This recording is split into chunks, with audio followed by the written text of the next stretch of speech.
Hi hello friends, welcome back to our channel. Friends, ఈరోజు వీడియోలో వచ్చేసి మనమైతే మన తెలంగాణలో ఉన్న రైతులకైతే మంచి గుడ్ న్యూస్ అయితే తీసుకొచ్చాం. సో గుడ్ న్యూస్ ఏంటంటే, ఎప్పటి నుంచి ఎదురు చూస్తున్న రైతు భరోసా కింద డబ్బులు అయితే మనకైతే రైతుల ఖాతాలో జమ చేస్తామని చెప్పడం అయితే జరిగింది. కాబట్టి దానికి సంబంధించిన పూర్తి ఇన్ఫర్మేషన్ మీకైతే ఈరోజు ఈ వీడియోలో అయితే చెప్తాను.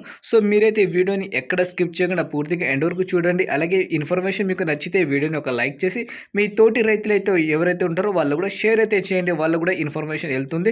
సో మన రైతుల గురించి అయితే మన ఛానల్లో అప్డేట్ తీసుకొస్తాను. కాబట్టి మీరైతే మన ఛానల్కి అయితే సబ్స్క్రైబ్ చేసి డైలీ అయితే ఫాలో అవ్వండి. సో మీరు సబ్స్క్రైబ్ చేసి నాకు మోటివేషన్ ఇస్తే నేను ఇంకా మంచి ఇన్ఫర్మేషన్ మీకు తేవడానికి నేను ట్రై చేస్తాను. కాబట్టి మీరైతే ఇప్పుడైతే మన ఛానల్ అయితే సబ్స్క్రైబ్ చేసి మీరైతే లైక్ చేయండి వీడియోని. ఇప్పుడైతే మనమైతే టాపిక్లో వచ్చేసి మనకి గత ప్రభుత్వం మనకి ఎకరానికి 10,000 రూపాయల చొప్పున ఈ ఏడాదికి ఇవ్వడం జరిగింది.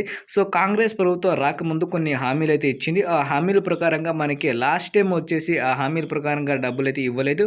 సో ఈసారైనా హామీల ప్రకారం డబ్బులు ఇస్తుందా ఇవ్వదా అని అయితే మీరైతే మాట్లాడుకోవడం అయితే నేను అంటే మా విలేజ్లో మాట్లాడుకుంటున్నా, ఆ విధంగా ఇస్తుందా ఇవ్వదా అని.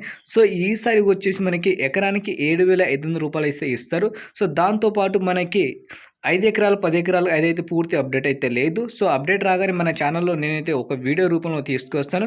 ఆ డబ్బులు కూడా మనకి నెక్స్ట్ వీక్లో వర్కింగ్ డేస్లో అయితే ఇస్తామని చెప్పడం అయితే జరుగుతుంది. కాబట్టి ఒకవేళ 1 ఎకరం 2 ఎకరాలు ఆ ప్రాంత ప్రకారంగా ఇస్తే మాత్రం ఫస్ట్ వచ్చేసి మనకి ట్యూస్డే లేదా వెడ్నెస్డే నుంచి అయితే మనకైతే డబ్బులు అయితే రావడం అయితే జరుగుతుంది. సో డబ్బులు రాగానే మన ఛానల్లో వీడియో అయితే పెడతాను నేనైతే. ఒకవేళ మీలో కనుక ఎవరికైనా డబ్బులు వస్తే వీడియో కింద కామెంట్ అయితే చేయండి. అలాగే 1 ఎకరం నుంచి 5 ఎకరాలకైతే అప్డేట్ అయితే లేదు. అది అప్డేట్ రాగానే మీకైతే తీసుకొస్తాను. దాంతోపాటు రైతు రుణమాఫీ గురించి అయితే మీలో చాలామంది కామెంట్ చేసి అడుగుతూనే ఉన్నారు. సో దాని గురించి మనం నెక్స్ట్ వీడియోలో మాట్లాడుకుందాం. సో మీరైతే మనకి నెక్స్ట్ వీక్లో దాదాపు అయితే రైతు బంధుకు సంబంధించిన డబ్బులు అయితే నెక్స్ట్ వీక్లో రావడం అయితే జరుగుతుంది. కాబట్టి సో మీరైతే వెయిట్ అయితే చేయండి. నెక్స్ట్ వీక్లో మనకి కంపల్సరీ అయితే డబ్బులు అయితే వచ్చేస్తాయి. సో వీడియో నచ్చితే వీడియోని ఒక లైక్ చేసి మన ఛానల్కి అయితే సబ్స్క్రైబ్ చేసుకోండి. Thank you for watching friend. జై హింద్.